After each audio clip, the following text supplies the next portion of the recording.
The Tale of Johnny Town Mouse by Beatrix Potter. Read by Grandpa Beasley.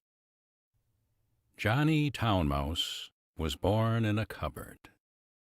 Timmie Willie was born in a garden. Timmie Willie was a little country mouse who went to town by mistake in a hamper. The gardener sent vegetables to town once a week by carrier. He packed them in a big hamper. The gardener left the hamper by the garden gate so that the carrier could pick it up when he passed. Timmie Willie crept in through a hole in the wickerwork, and after eating some peas, Timmie Willie fell fast asleep.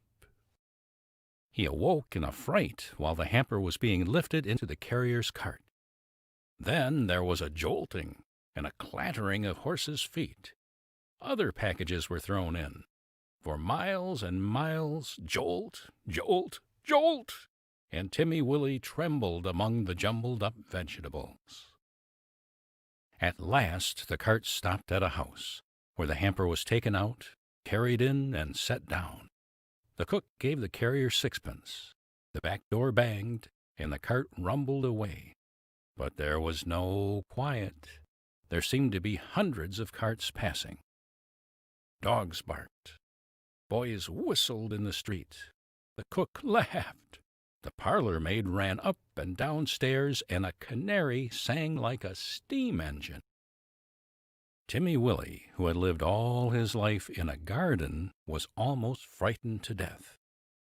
Presently the cook opened the hamper and began to unpack the vegetables. Out sprang the terrified Timmie Willie.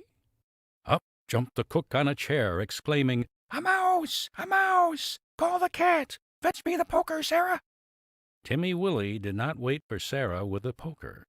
He rushed along the skirting board till he came to a little hole, and in he popped. He dropped half a foot and crashed into the middle of a mouse dinner party, breaking 3 glasses. "Who in the world is this?" inquired Johnny Town Mouse. But after the first exclamation of surprise, he instantly recovered his manners. With the utmost politeness, he introduced Timmie Willie to 9 other mice, all with long tails and white neckties. Timmie Willie's own tail was insignificant. Johnny Town Mouse and his friends noticed it, but they were too well bred to make personal remarks. Only one of them asked Timmie Willie if he had ever been in a trap. The dinner was of 8 courses. Not much of anything, but truly elegant. All the dishes were unknown to Timmie Willie, who would have been a little afraid of tasting them, only he was very hungry and very anxious to behave with company manners. The continual noise upstairs made him so nervous that he dropped a plate. "Never mind, they don't belong to us," said Johnny. "Why don't those youngsters come back with a dessert?" It should be explained that 2 young mice who were waiting on the others went skirmishing upstairs to the kitchen between courses. Several times they had come tumbling in, squeaking and laughing. Timmie Willie learnt with horror that they were being chased by the cat.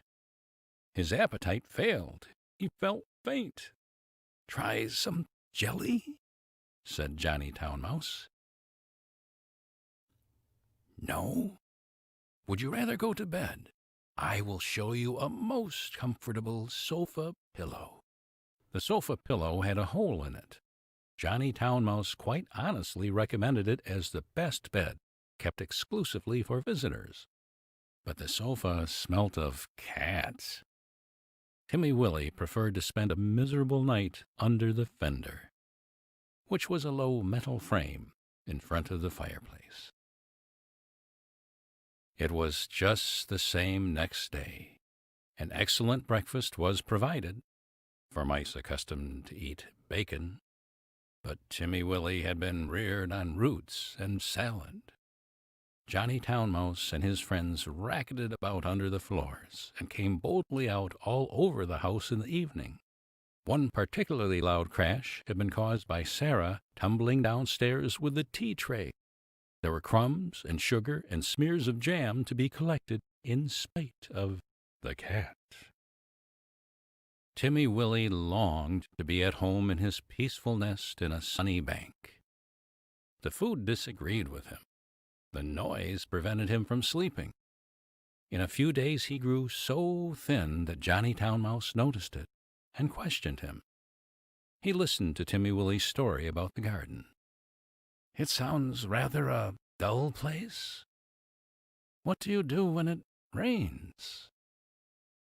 "When it rains, I sit in my little sandy burrow and shell corn and seeds from my autumn store. I peep out at the throstles and blackbirds on the lawn and my friend Cock Robin. And when the sun comes out again, you should see my garden and the flowers. Roses and pinks and pansies. No noise except the birds and bees and the lambs in the meadows."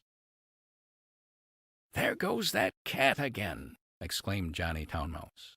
When they had taken refuge in the coal cellar, he resumed the conversation. "I confess I am a little disappointed. We have endeavored to entertain you, Timothy William."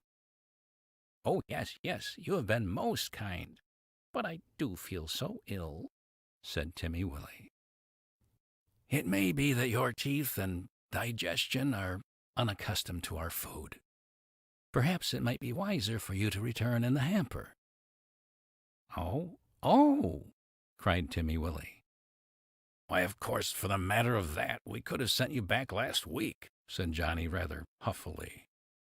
"Did you not know that the hamper goes back empty on Saturdays?" So Timmie Willie said good-bye to his new friends and hid in the hamper with a crumb of cake and a withered cabbage leaf. And after much jostling, he was set down safely in his own garden. Sometimes on Saturdays he went to look at the hamper lying by the gate, but he knew better than to get in again. And nobody got out, though Johnny Town Mouse had half promised a visit. The winter passed. The sun came out again. Timmie Willie sat by his burrow, warming his little fur coat and sniffing the smell of violets and spring grass. He had nearly forgotten his visit to town, when up the sandy path, all spick and span with a brown leather bag, came Johnny Town Mouse. Timmie Willie received him with open arms. "You have come at the best of all the year. We will have herb pudding and sit in the sun." "It is a little damp," said Johnny Town Mouse, who was carrying his tail under his arm out of the mud. "What is that fearful noise?" he started violently. "That," said Timmie Willie, "that is only a cow. I will beg a little milk. They are quite harmless, unless they happen to lie down upon you. How are all our friends?" Johnny's account was rather middling. He explained why he was paying his visit so early in the season. The family had gone to the seaside for Easter. The cook was doing spring cleaning on board wages, with particular instructions to clear out the mice. There were 4 kittens, and the cat had killed the canary. "They say we did it, but I know better," said Johnny Town Mouse. "Whatever is that fearful racket?"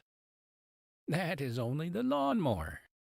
I will fetch some of the grass clippings presently to make your bed. I am sure you had better settle in the country, Johnny." We shall see by Tuesday week. The hamper is stopped while they are at the seaside." "I am sure you will never want to live in town again," said Timmie Willie. But he did. He went back in the very next hamper of vegetables. He said it was too quiet. One place suits one person, another place suits another person.